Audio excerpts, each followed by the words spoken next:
Bien, ¿me confirman si se ve, por favor, la presentación? Sí se ve, doctor. Gracias. Bien. Hoy vamos a presentar lo que es la prevención de la transmisión vertical del VIH, de la infección por el virus de inmunodeficiencia humana, y lo que significa, pues, el ser hijo de madre con VIH para el niño, ¿no? Vamos a presentar un caso clínico que quiero que pongan todos atención. Eh, que les puede ocurrir en su serum, por ejemplo, ¿no? Una madre va a su consulta con su bebé que ya tiene un mes de vida, el bebito. El producto fue un parto eutóxico en un centro de salud. La mamá no se controló el embarazo adecuadamente, ¿no? Y a la madre le hicieron una prueba rápida en el parto y le dijeron que era positiva. Y al acta le dijeron pues que no le dé de lactar y a la madre le dieron tratamiento antirretroviral. Entonces la mamá viene a preguntar por su bebé. Dice que al bebito nunca lo vieron y que quiere saber si su bebé tiene VIH o no tiene VIH. Esa es la pregunta. ¿Qué dicen, chicos? Vamos a, vamos a ponerle una pequeña encuesta. Voy a dejar de compartir. Creo que lo preparé aquí en esta zona donde están votaciones. A ver, vamos a ver qué pasa con esta pregunta. A ver, la primera pregunta es, ¿el bebé tiene VIH? ¿Sí, no o no sabe? Por favor, respondan. Ustedes pueden responder es anónimo, pueden responder. ¿El bebé tiene VIH? Sí, no o no sabes. Y luego pueden responder qué examen solicitar, ¿no? ¿Qué examen solicitar?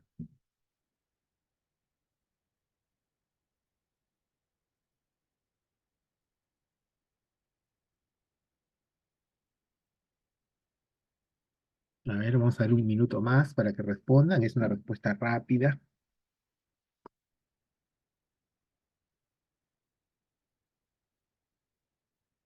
Hasta ahora van votando 45 personas solamente. Ustedes son más. No sean tímidos, chicos, respondan.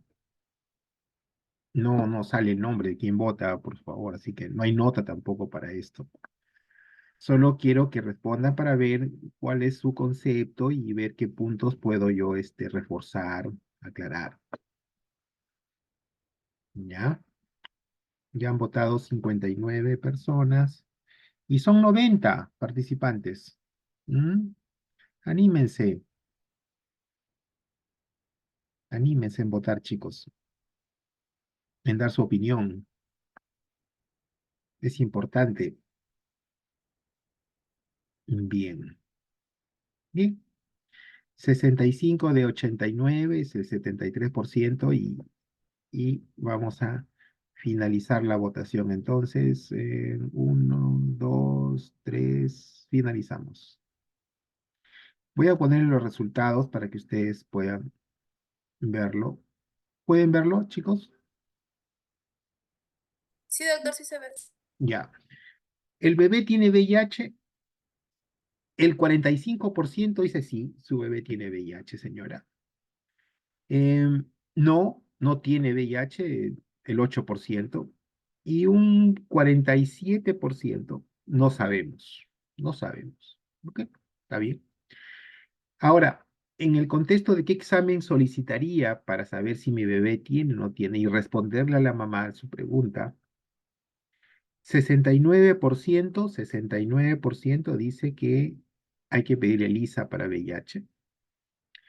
El 18% dice Western Blot para VIH y un 12% dice PCR para VIH. Bien, entonces creo que esto demuestra que deben poner mucha atención a esta clase, es importante, para poder responder adecuadamente a esta pregunta. Entonces, esos porcentajes los vamos a dejar ahí, de repente al final repetimos las preguntas para darle las respuestas correctas, ¿ya? Entonces pongan atención, por favor. Ahora voy a volver a compartir pantalla. Compartimos nuevamente. Mm, ¿Qué pasó? ¿Qué pasó? Ya. Este es el caso clínico y estos son los exámenes que debería solicitar, que ya les he dicho, pues ya ustedes han marcado también, así que vamos a comenzar la clase, ¿no? ¿Qué sabemos del VIH? Fíjense, ya ustedes lo han estudiado en adultos. Esto empieza en el año de Doctor, 1900, disculpe, ¿sí? no se está moviendo la diapositiva, sigue en la diapositiva uno. Ay, caray, ¿y eso qué significa? A ver, vamos a ver. Porque debería de... A ver, ¿todos están viendo la diapositiva uno? Sí, doctor, se ve la diapositiva uno. Ok, entonces voy a dejar de compartir y volver, ¿ya? Vamos a ver si lo arreglamos así. ¿Qué pasó? ¿Por qué? ¿Por qué? ¿Por qué se queda en la diapositiva uno? A ver... O sea, a ver, a compartir pantalla. Vamos a hacerlo de otra forma. Vamos a compartir toda la pantalla. Y ahora, a ver si me dicen que ven. Sí, doctor, ahora sí. Esta es la carátula. Este es el caso clínico. ¿Está cambiando? Sí, doctor, sí se ve. Examen de subida. Ok, ya. Entonces, los antecedentes le decía pues que en el año de 1981 fueron los primeros casos de pacientes de sexo masculino que lamentablemente eran pacientes homosexuales y tenían un grado de inmunodeficiencia severo importante que llamó la atención, ¿no? Entonces, y encontraron que el agente que causaba neumonía en estos casos de inmunodeficiencia era Pneumocystis carini, llamado carini en esa época. Actualmente ya no se llama carini, se llama Pneumocystis jirovecii, ¿de acuerdo? Y eso llevó a plantear el término de SIDA, que es el acrónimo de síndrome de inmunodeficiencia adquirida, porque estos pacientes no tenían inmunodeficiencia previa, recién incursaban con inmunodeficiencia. Entonces se dijo inmunodeficiencia adquirida. Y un síndrome porque no se sabía cuál era la posible causa, ¿no? Fíjense que pasó un año más, en el 83, ya pudieron identificar, aislar el virus causante del VIH, ¿no? Que es el virus del VIH. Y pasaron 4 años más para que recién la FDA autorizara el uso del primer medicamento antirretroviral, porque estos virus son clasificados como retrovirus. ¿Y por qué se llaman retrovirus? Porque a partir de su ARN se convierten en ADN dentro de la célula del huésped. Por eso te tiene retrovirus. Y eso gracias a una transcriptasa reversa, que es una enzima que tiene el virus también. Entonces, ya hay un medicamento para el tratamiento del VIH, que era la sidobudina, que tenía un efecto espectacular en los primeros casos. Lamentablemente se vio que rápidamente se generaba resistencia. La sidobudina sola no podía controlar el virus. Entonces se planteó el concepto de targa, es decir, nuevos medicamentos tuvieron que surgir para dar un tratamiento antirretroviral de gran actividad, que es el targa, en el cual combinan por lo menos 3 medicamentos. Es lo que se mantiene hasta la actualidad y lo que se logra es el control de la enfermedad, más no la curación, porque la erradicación del virus hasta ahora parece muy difícil. Y esto es porque el genoma del virus, este ARN, al convertirse en ADN en el citoplasma gracias a la transcriptasa reversa, ingresa dentro del núcleo y dentro del ADN del huésped se incorpora. Entonces permanece escondido en el ADN de las células a las cuales se infecta. Y este es el ciclo biológico que en verdad ustedes ya lo deben haber revisado en clases anteriores. Y solamente para resumirles, es el primer contacto que tiene el virus. El virus aquí, no sé si pueden ver mi puntero. Creo que hay un punterito más bonito. Vamos a ponerle color rojo. Este es mi puntero. Entonces, el virus VIH, que tiene su superficie, ¿no? Eh, tiene un contacto con los linfocitos CD4, porque requiere un receptor. El receptor es la puerta de entrada con el virus.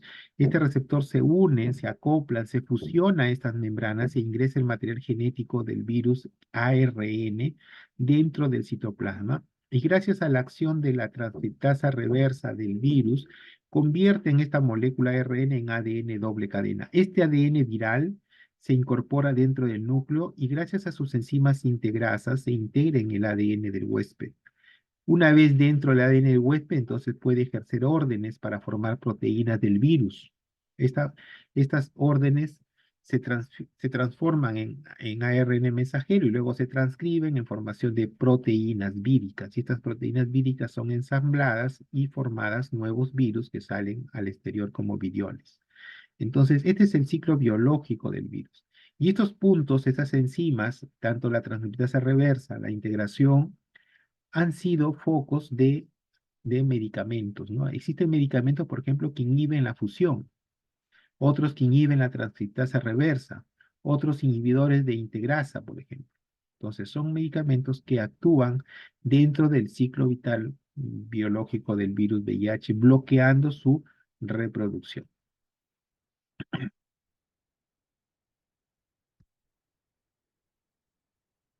Ahora, ¿cuáles son los mecanismos de transmisión? El más común, el general, el de los adultos, el que ustedes conocen, es la transmisión sexual, ampliamente conocida.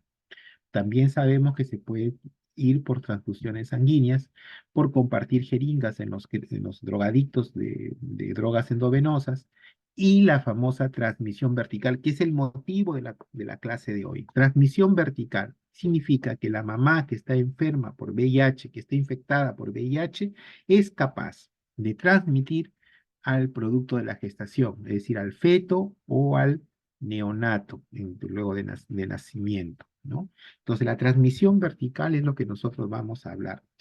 Y la lactancia materna es otro mecanismo de transmisión del virus de la madre hacia el feto. Es decir, ¿el virus se encuentra en la leche materna? Sí, se encuentra en la leche materna. Va al bebé por la boca y puede infectar y generar enfermedad a través de la lactancia materna. Es por eso que en las mamás que tienen VIH no se recomienda la lactancia materna, por ese riesgo. Y un último mecanismo de transmisión en la cual nosotros, médicos y ustedes como estudiantes de medicina, futuros trabajadores de la salud, pues la exposición laboral, ¿no? Los cirujanos que al poner inyectables, al realizar curaciones, pueden ustedes tener contacto con los virus que están en las secreciones de los pacientes y poder enfermar consecuencia de los accidentes laborales. Bien, ¿cómo es la transmisión perinatal? Ocurre que la mamá puede ser positiva porque se enfermó del esposo o de la pareja sexual, o puede ser positiva porque se enfermó de una transfusión, que es la forma más frecuente, pero también podría ser por jeringuillas, ¿no? Por jeringuillas contaminadas, si es drogadicta, por ejemplo. Entonces, la mamá es positiva. Siendo la mamá positiva, va a tener un recién nacido. Ahora, este recién nacido tiene un 30% de ser VIH positivo. Miren, 30%. Y pudiera ser negativo en un 70%. En un 70%. O sea, un recién nacido de una mamá con VIH, si no se hace ninguna medida de control, o sea, no se hace nada, sigue su curso natural, el recién nacido tiene 30% de riesgo de tener enfermedad por VIH y un 70% no lo tendría. Pero si eso después se asocia a la lactancia materna aumenta el riesgo en un 14%. Es decir, si el recién nacido no se hace nada y recibe leche materna, tiene 44%, casi 50% de tener infección por VIH y 50% de no tenerla.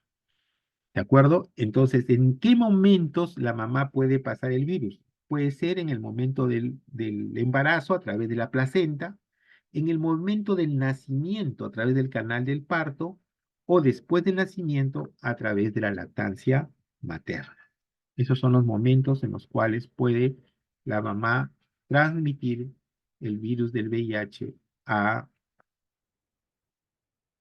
paciente. Ahora veamos las vías de transmisión. Bueno, acá está en gráfico, ¿no? Decíamos que en el niño, en los niños, a diferencia de los adultos, la mayoría de los niños se enferman por la madre, es decir, por transmisión vertical. Miren las estadísticas, 97% de los niños con VIH se enfermaron durante el embarazo, durante el parto o durante la lactancia materna. De los niños enfermos por VIH, por transfusión sanguínea, un 2%. Hemos tenido varios casos de niños con VIH por transfusiones sanguíneas. Recuerden que los neonatos, por ejemplo, reciben transfusiones sanguíneas muy poquitas, ¿no? La dosis es 10 mililitros por kilo. Entonces, en la maternidad de Lima, por ejemplo, donde a veces las donaciones de sangre llegan, de un donante pueden llegar a 4 o 6 niños, ¿no? Y ha habido casos, ¿no? De donantes que han estado en periodo de ventana, que han donado sangre, que ha enfermado a 4 o 6 niños de un solo tiro, o sea, en el mismo tiempo, de su bolsa de donante, ¿no? A partir de su bolsa de donante paquete globular. Las transfusiones, lamentablemente también, pues hay un porcentaje bajo, pero hay un porcentaje de niñas, adolescentes sobre todo, que, que tienen la enfermedad por abuso sexual. No es lamentable, pero también hay esa estadística pero las estadísticas son al revés que en adultos, ¿no? Mientras que en adultos la mayoría son por transmisión sexual, menos por transfusiones, aquí en los niños es al revés. Entonces, ¿cómo hacemos? ¿Qué mecanismo podemos tener nosotros para prevenir esa transmisión vertical? El principal objetivo para frenar la transmisión vertical, lo más importante, la piedra angular, es identificar, reconocer, saber qué madres son seropositivas. O sea, si yo identifico a la mamá que tiene la enfermedad por VIH o la infección por VIH y la manejo adecuadamente, voy a disminuir significativamente el riesgo de transmisión al bebé. Entonces, lo principal es identificar a las madres seropositivas. Y ustedes en su curso de ginecobstetricia han visto que dentro de los controles prenatales se debe realizar las pruebas rápidas para detectar la infección por VIH en el primer trimestre y en el tercer trimestre, ¿no? Para ver que realmente la mamá no tenga la infección por VIH. Entonces, si yo detecto a una mamá que tiene infección por VIH, o yo ya sé que esa mamá tiene infección por VIH porque está tomando medicamentos, y se embaraza, porque desea embarazarse. Ahora, las mamás con VIH pueden planificar su maternidad, o sea, no se les prohíbe no tener hijos, ¿no? Entonces, ya sé que tiene VIH y se embaraza. Entonces, estas mamitas tengo la opción de darle antirretrovirales. O sea, te puedo tratar a la madre, puedo darle tratamiento a la madre para disminuir la transmisión intraútero. Ahora, ese embarazo va a seguir su curso y va a terminar en un parto cuando el bebé llegue a término. Entonces, hay una opción de un tratamiento o una prevención intraparto. Se sabe que los partos vaginales favorecen la transmisión en un 30 a 50%. ¿De acuerdo? Entonces yo debo de evitar los partos vaginales. Entonces se promueve que una mamá con VIH controlada lleve a un parto cesárea. Ahora, esto está cambiando últimamente, o sea, también las mamás tienen opción de tener partos vaginales cuando cumple ciertas condiciones específicas. Cuando cumple ciertas condiciones específicas, pueden llegar a partos vaginales. Por ejemplo, si una mamá llega a una emergencia ginecológica y ya está con una dilatación mayor de 4, ya no se recomienda la cesárea y tiene que ir preferentemente a parto vaginal. ¿De acuerdo? Si una mamá llega y tiene un RPM prolongado, ya el RPM ya me dice pues que ahí el contacto con el bebé y la cesárea no va a ser tan efectiva. Entonces puede ir a parto normal. No son condiciones en las cuales se podría tener parto normal. La recomendación es que llevemos en la mayor parte posible a una cesárea programada. ¿Y qué puedo hacer en esa cesárea programada? Dar tratamiento antirretroviral a la madre. Entonces puedo darle, en ese momento de alto riesgo, que es el parto, darle a la madre sidobudina endovenosa. ¿De acuerdo? Y la cesárea. Y la parte postnatal, en la cual el riesgo es la lactancia materna, aquí en las estadísticas de New England, por ejemplo, del 2016, decía que la lactancia materna puede dar 20 a 25%. Yo le decía algunas estadísticas, hablaban del 14%, pero por ahí está. Entre el 15 y el 25% es el riesgo de transmisión de VIH por la lactancia materna. Entonces, allí, para prevenir esa transmisión en el recién nacido, lo que yo uso son antirretrovirales al recién nacido y no darle lactancia materna. Entonces, con estas medidas de prevención, el tratamiento primero la identificación de la madre en el control prenatal, el tratamiento antirretroviral a las madres identificadas positivas, programar su cesárea, antirretrovirales endovenosos de sidobudina durante el parto, antirretrovirales al recién nacido y no darle lactar.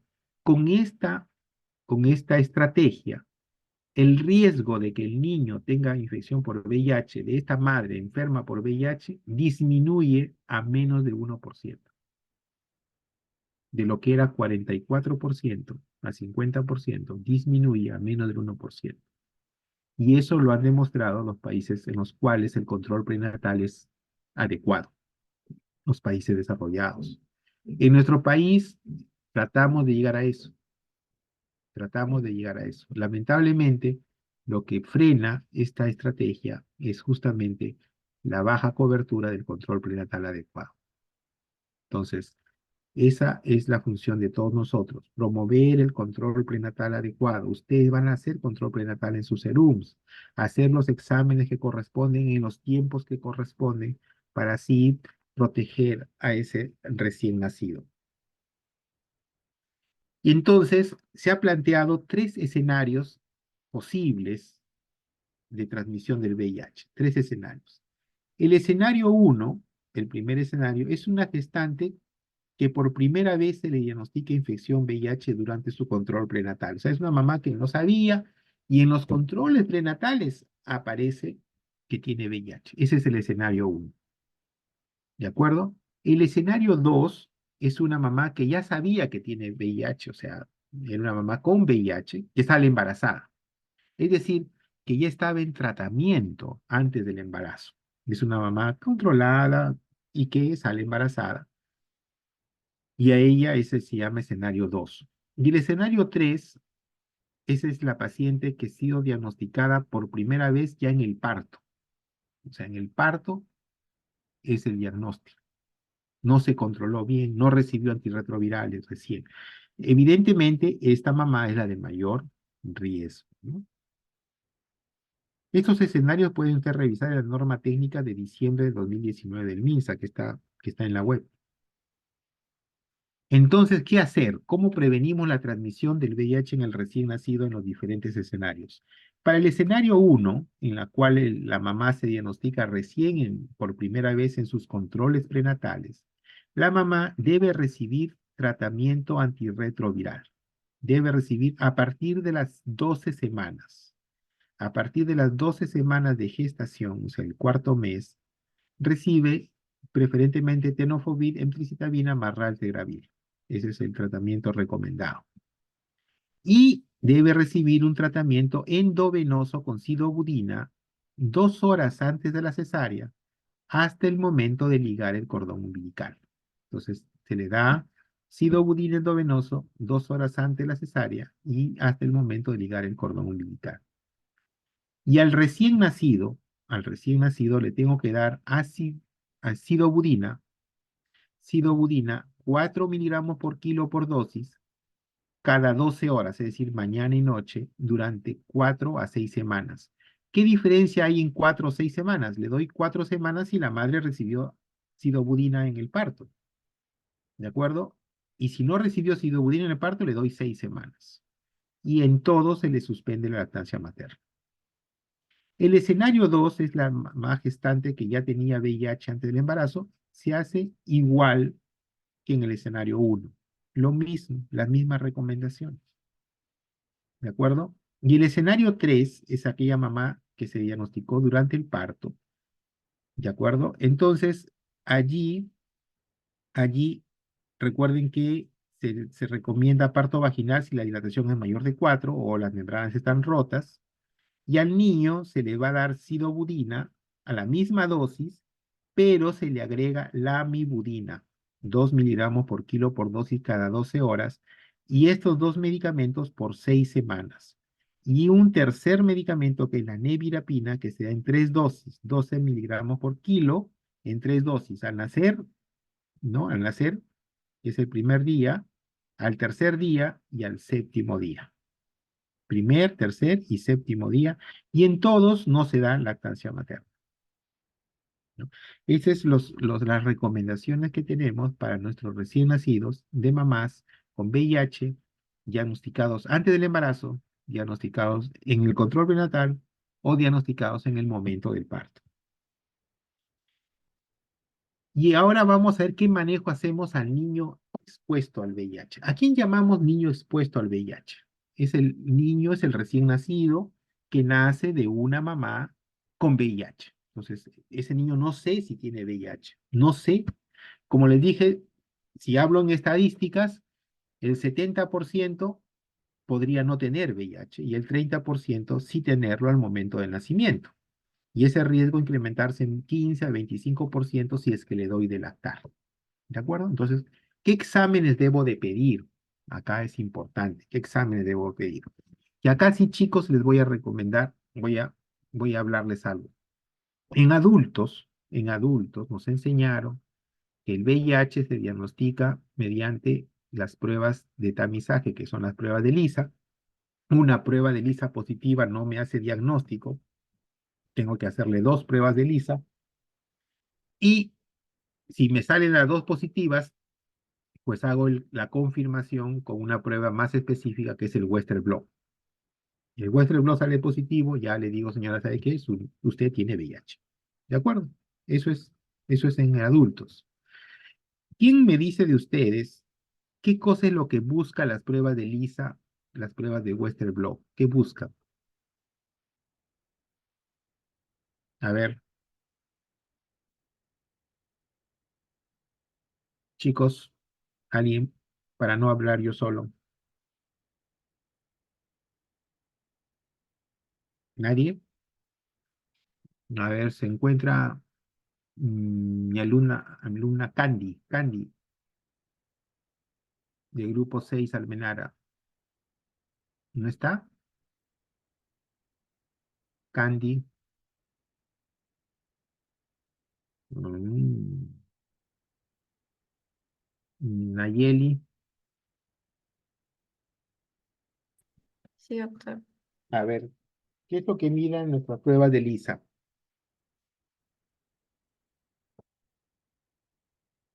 Los anticuerpos de la sangre. Perfecto, perfecto. Entonces, cuando nosotros enfermamos por el virus VIH ingresa en nuestro organismo, se reproduce en nuestras células que tienen los marcadores CD4 y sale al torrente sanguíneo y es a buscar otras células. Nuestro sistema inmunológico lo reconoce como extraño e inmediatamente forma anticuerpos para atacarlo al virus. Entonces, cuando yo hago una prueba de ELISA, no busco al virus, yo estoy buscando al anticuerpo. Si encuentro el anticuerpo contra el virus, digo, bueno, esta persona ya formó anticuerpos contra el virus, por lo tanto tiene la infección por VIH. ¿De acuerdo? Eso es con las personas adultas. ¿Cuál es el problema con los niños? Si en los recién nacidos yo le hago la prueba de ELISA, tengo un recién nacido de una mamá con VIH, ya sabemos que tiene VIH, ya ha sido controlada y todo. Si yo le hago una prueba de ELISA a este niño, que su mamá tiene VIH, que ha nacido recién de ella, ¿Esa prueba de ELISA va a ser positiva o va a ser negativa?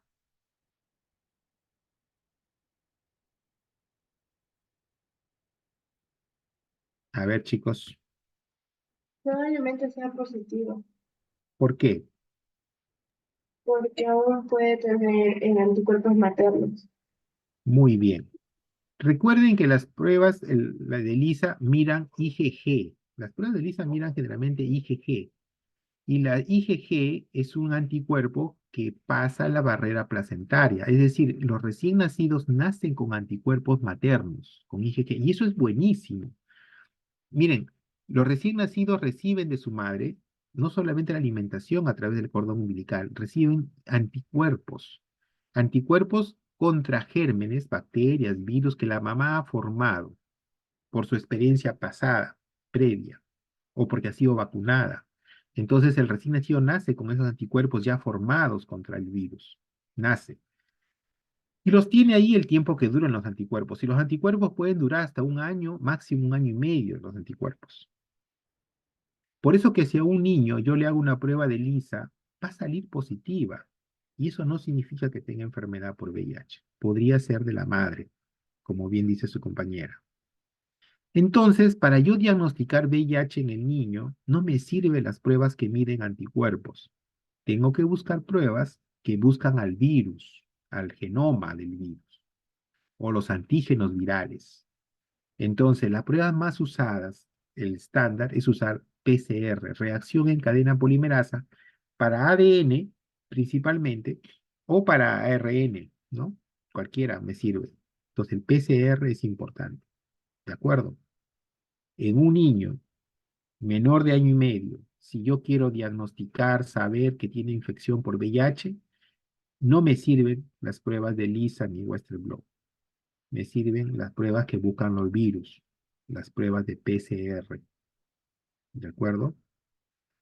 ¿Por qué? Porque los anticuerpos los ha recibido de la madre y no me sirve para su diagnóstico. La prueba de PCR se recomienda en un niño que no es de riesgo, debe ser en el primer mes, no inmediatamente al nacimiento, sino en el transcurso del primer mes hacer la primera prueba de PCR. Y ahí está, tienen el cuadrito en el cual dice la prueba de PCR del primer mes. Puede ser PCR positiva o puede ser PCR negativa. Tiene dos opciones. Con una prueba de PCR tampoco se hace diagnóstico, necesitamos una segunda prueba.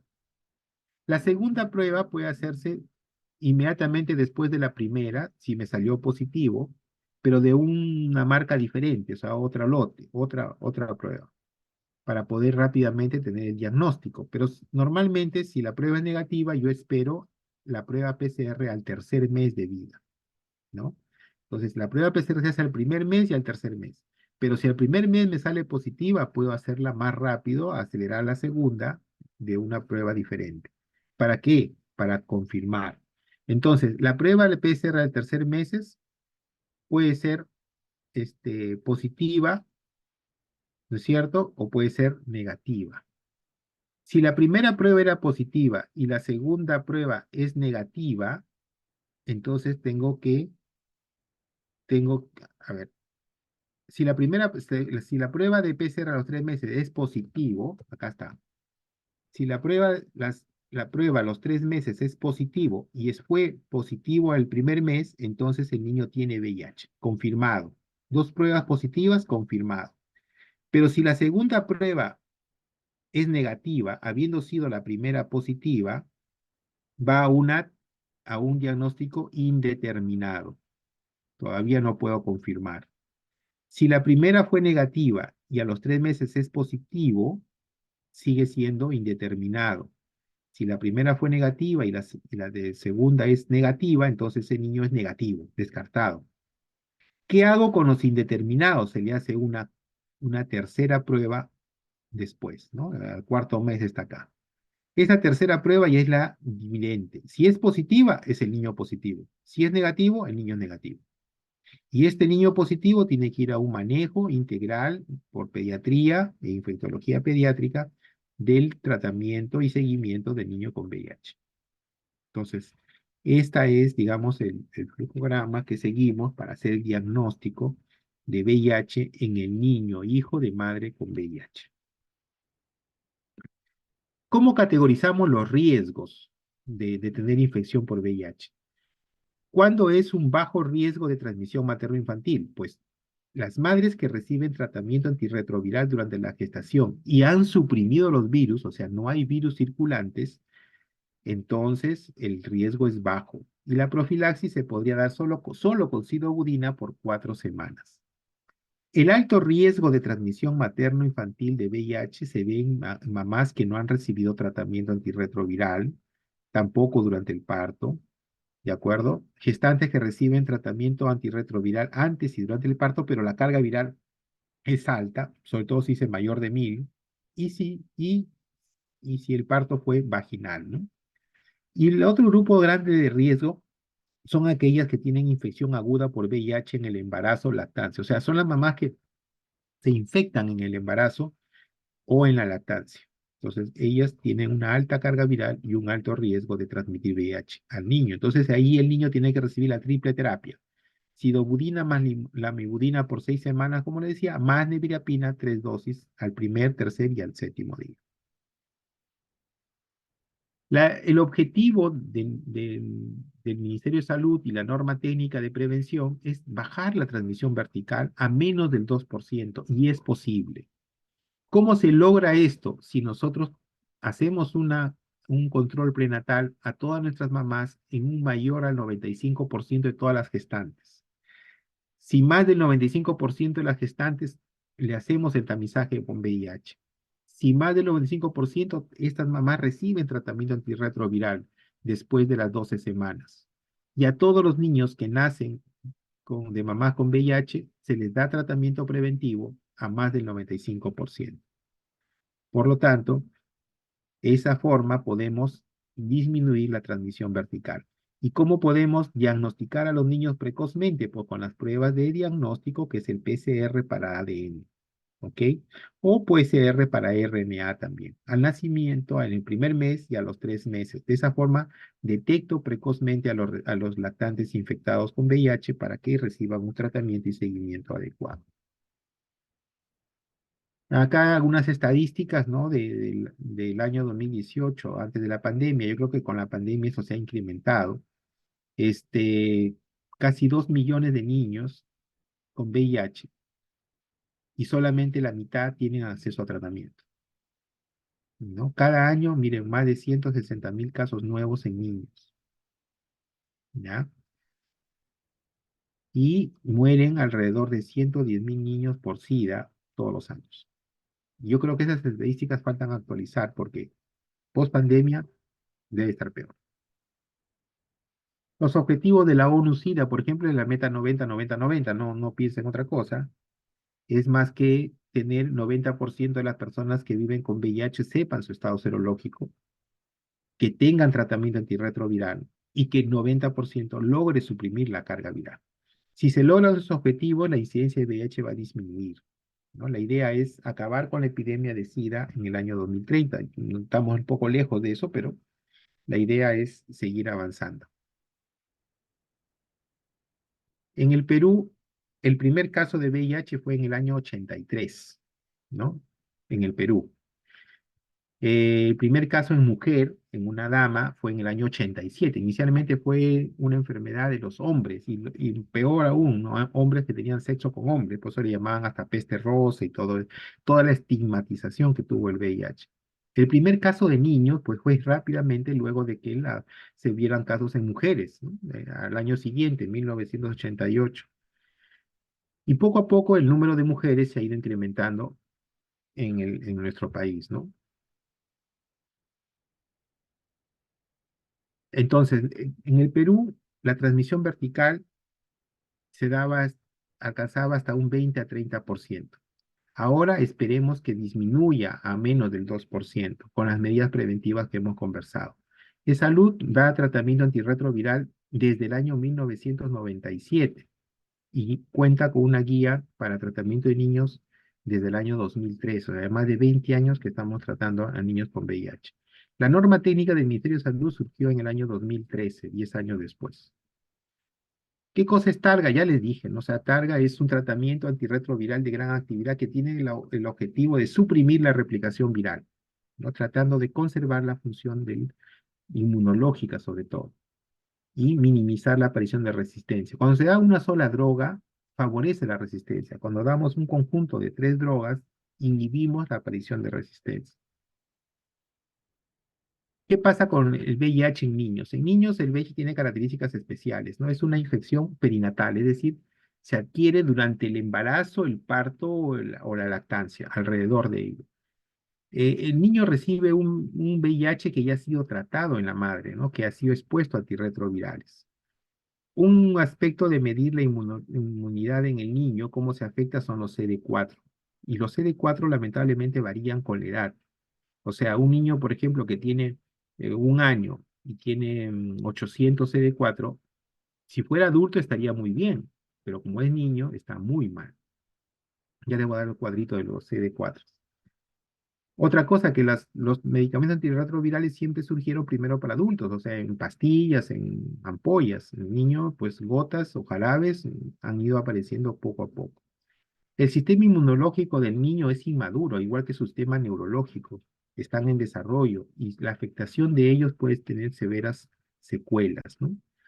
Y la adherencia en el niño es compleja, ¿no? Depende no de él, sino depende del familiar, de quien lo cuide. Muchas veces quien lo cuida son familiares irresponsables o está al cuidado de la abuelita, no le da la medicación, etcétera. Entonces, el VIH en un niño tiene características importantes. Algunas definiciones. El lactante expuesto al VIH, ya les dije que es el hijo, el niño de una mamá que tiene VIH. Por lo tanto, es expuesto, pero no sabemos si está enfermo. El lactante expuesto, presuntamente no infectado, es aquel que está creciendo bien, que todo está bien, y ese es un presuntamente no infectado. Y el lactante expuesto, no infectado con el VIH, es aquel que es cero revertor. ¿Por qué se llama cero revertor? Porque cuando nació de su mamá, tenía 1 año, las pruebas serológicas daban positivas. ¿A qué me llamo pruebas serológicas? ELISA, Western blot salían positivas. Pero después del 1 año y medio, si no estaba enfermo, las pruebas serológicas salen negativas. Entonces cero revierte, cero convierte, es un cero revertor. El diagnóstico del lactante menor de 18 meses, ya les dije, tiene que tener 2 pruebas virológicas positivas, ¿de acuerdo? O ser un niño hijo de mamá con VIH y tiene diagnóstico clínico de SIDA, que es la clasificación categoría C de la CDC. O sea, no necesito un examen. Si tiene clínica de SIDA y es expuesto, tiene VIH. Y el niño mayor de 18 meses es igual que en el adulto. Tener una prueba positiva de ELISA confirmada con Western blot o inmunofluorescencia indirecta. O también si es un niño expuesto al VIH con diagnóstico clínico de SIDA, la categoría clínica C, lo mismo que anterior. Entonces, los objetivos es prevenir la transmisión del VIH luego del nacimiento, mantener la supresión viral, la carga viral indetectable, evitar infecciones oportunistas, disminuir las hospitalizaciones en el niño, que crezca y se desarrolle adecuadamente y mejorar la calidad de vida. Estos son los esquemas de tratamiento para los niños, ¿no? Para pacientes nuevos siempre se utiliza 3 drogas, 2 inhibidores, acá está, 2 inhibidores no nucleósidos de la transcriptasa reversa, sumado a un inhibidor de proteasa. Entonces acá tengo 3 drogas. Los inhibidores de proteasa pueden ser lopinavir, ritonavir, ratigaravir o nevirapina. Y para mayores de 3 años, puedo usar 2 inhibidores no nucleósidos de transcriptasa reversa más efavirenz, que es un inhibidor no nucleósido de transcriptasa reversa. Entonces son esquemas que se utilizan para niños menores de 3 años y para niños mayores de 3 años. Siempre usamos 3 drogas. Siempre el núcleo, la base, son 2 inhibidores ya nucleósidos de transcriptasa reversa asociados a un IP, que es inhibidor de proteasa, o asociado a un inhibidor no nucleósido de transcriptasa reversa, que es el efavirenz.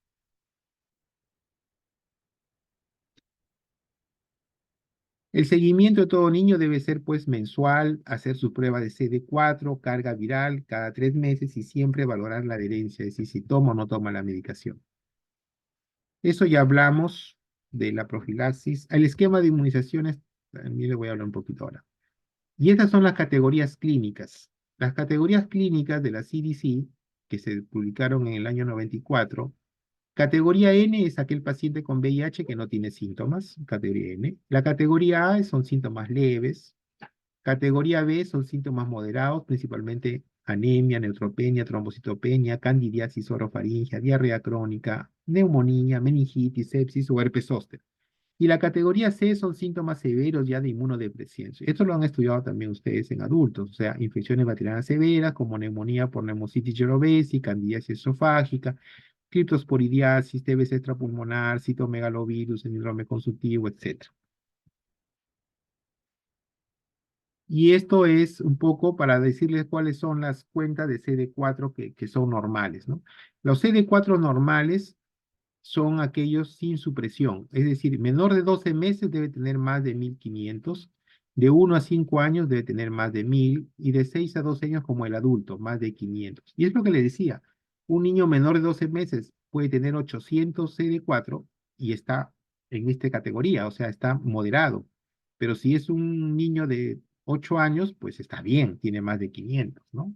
Entonces, los CD4 varían con la edad y hay que tener en cuenta esto para ver. Supresión moderada es si tiene aquí, por ejemplo, menos de un año 750 a 1500, o de 500 a 1000, o de 200 a 499. Y la supresión severa es esta, ¿no? Que en los niños grandes, menor de 200 CD4 y es severo, menor de 500 de 1 a 5 años, o menor de 750 en el de 12 meses. La clasificación clínica, que les dije al inicio, N, A, B o C, se puede juntar con la categoría inmunológica, o sea, sin supresión, supresión moderada o supresión severa. Y ahí puede generarse categorías N, sin supresión moderada, N, con supresión moderada. N3 es bien raro, porque es bien difícil que no tenga síntomas y esté suprimido severo. No, lo más común es que ya esté en categoría clínica C y esté con supresión severa, por ejemplo. Pero si tiene tratamiento adecuado, podría estar en categoría clínica C con sin supresión, si recibe tratamiento adecuado. Muy bien.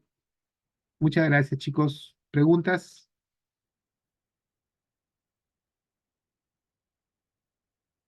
¿Preguntas?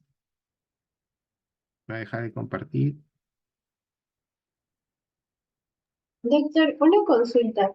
En Sí. cuanto a los cuidados perinatales, el clampaje del cordón, ¿en cuánto tiempo debería realizarse? Ay, muy buena pregunta. Muy buena pregunta. A ver, ustedes ya han hecho atención inmediata. Han hecho atención inmediata y les han explicado cómo se hace una adecuada atención inmediata y allí les han recomendado el clampaje tardío del cordón umbilical, ¿correcto? Les han dicho que sí, que el cordón umbilical se puede dejar unos minutos más, ¿no? Hasta que deje de latir y de esa forma favorecemos una mayor transfusión materna hacia el recién nacido para prevenir, evitar la anemia del lactante, ¿verdad? Eso se evita en el niño hijo de madre con VIH. El cordón umbilical debe clamparse lo más pronto posible. No se ordeña el cordón umbilical. No se le pasa más sangre al niño en el cordón umbilical. ¿De acuerdo? Para disminuir el riesgo de transmisión. En el niño, además, se tienen algunos otros cuidados. Dije que el parto preferentemente es cesárea. Una vez que el pediatra recibe, lo debe recibir con una toalla precalentada, y el secado debe ser suave. A ustedes les enseñaron un secado vigoroso, ¿cierto? O sea, un secado vigoroso, con un buen masaje para estimular al recién nacido. Aquí es un secado suave, tratando de no generar lesiones en el recién nacido, ¿no? Eso es importante, esa es la diferencia del niño. Y el clampaje tiene que ser, el cordón umbilical tiene que ser rápido. Muy buena pregunta. ¿Alguna otra pregunta, por favor?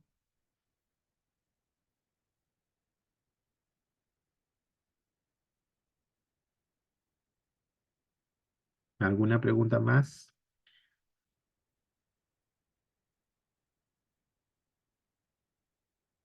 Bueno, entonces ya con esto creo que no hay necesidad de volver a nuestra encuesta. Vamos a ver votaciones. Vamos a...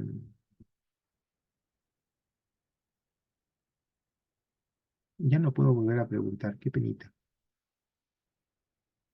Ya finalizó, ya no puedo. Ah, reiniciar, puedo reiniciar, dice.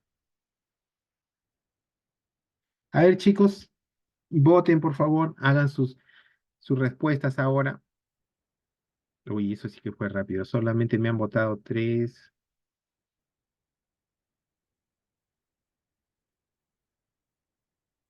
A ver, chicos, el caso clínico que mencionábamos.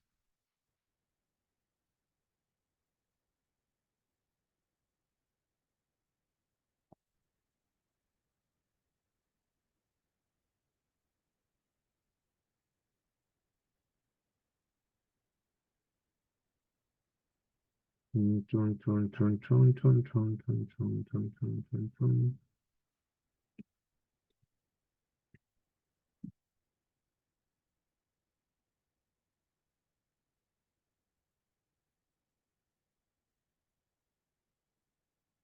Ya va a pasar un minuto y aún así siguen teniendo dudas, ¿no? No entiendo. Tal vez es que no han visto la pregunta, ¿no? Me he apresurado en mandar la votación sin enseñarles la pregunta, pero ya pasó un minuto, vamos a cortar y dar los resultados. Bueno, ha cambiado sustancialmente a la primera elección, ¿no? La primera elección que tenían, pues tenía un porcentaje totalmente diferente. A pesar, hay algunos de la clase que todavía piensan que ese bebito podría tener infección por VIH, ¿no? Lo correcto es que no se sabe, ¿no? Yo sé que es hijo de mamá con VIH, es un niño expuesto al VIH, pero no sabría decir si tiene o no VIH. Entonces, el seguimiento y los exámenes auxiliares son los que van a determinar si tiene o no VIH. ¿Y qué exámenes son los que debo pedir en el niño? ELISA para VIH, les dije que mi anticuerpos no me sirve para el niño. El PCR ADN para VIH es el examen de elección en el caso de los niños. ¿Ok? Bien. Creo que han mejorado en un buen porcentaje, pero no han llegado a un 100%. ¿Alguna pregunta? ¿Alguna duda?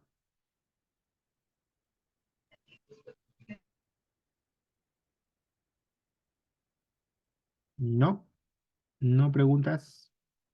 Bueno, muy bien. Muy bien, chicos. Entonces, muchas gracias por la atención y nos veremos ya conmigo en el examen. Hasta pronto. Gracias. Muchas gracias, doctor. Gracias, doctor. Gracias, doctor. Hasta luego.